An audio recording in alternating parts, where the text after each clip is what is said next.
मैं ना तो तुम्हारी महंगी भेंट से प्रसन्न होता हूँ, ना दिखावती दान दलायुता से। अगर मेरे मन को हरना है तो मुझे प्रेम से पुकारो, मैं हाजिर हो जाऊंगा। अवास्तविक चीजों को लेकर मन में कभी डर पैदा मत होने दो, वो वास्तविक नहीं है। वह ना तो कभी था और ना कभी होगा।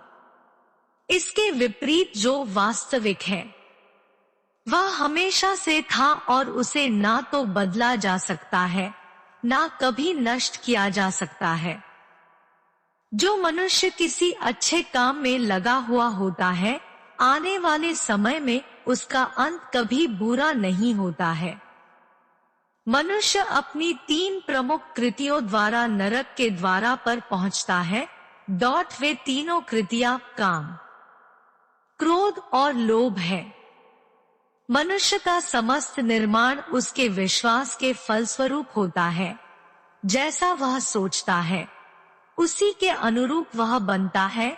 परिवर्तन इस संसार का नियम है।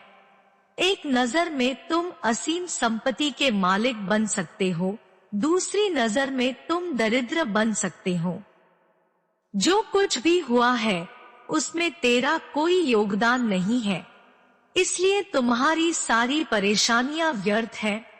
हर चीज की शुरुआत मुझसे होती है और खत्म भी मुझ पर आकर ही होती है।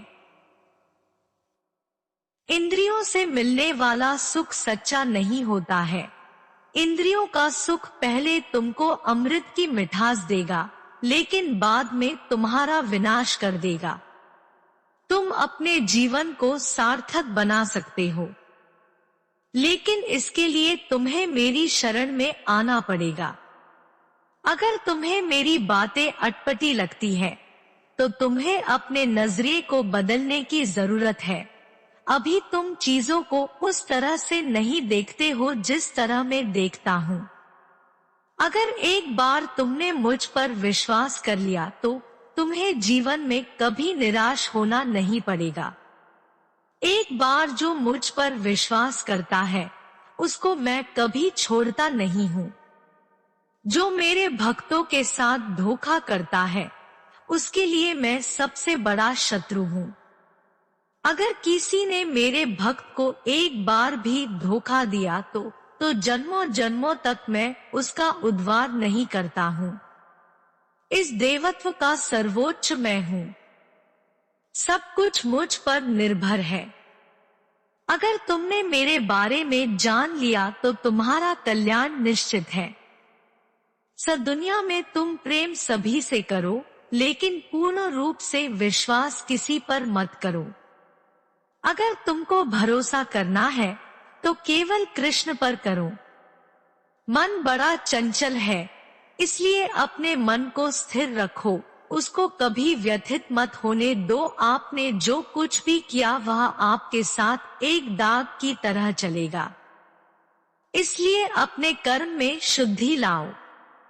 बुरे विचार मन को दुखी और परेशान कर सकते हैं, लेकिन जब आप कृष्ण में विश्वास करते हैं तो कृष्ण स्वयं आपकी सब परेशानियां दूर करने आते हैं। मैंने अभी तक तुम्हारे शरण में आने के प्रस्ताव को स्वीकार नहीं किया है, क्योंकि तुमने अभी तक पूर्ण रूप से समर्पण नहीं किया है। जब तुम शुरुआत करोगे तो स्वाभाविक रूप से तुमको असफलता मिल सकती है। कई बार तुमको गिरना भी पड़ सकता है, लेकिन इसका मतलब यह नहीं होना चाहिए कि तुम उस काम को करना छोड़ दो। एक समय आएगा जब तुम परिपूर्ण हो जाओगे और तुम्हारे सभी काम सफल हो जाएंगे। इस काम में मैं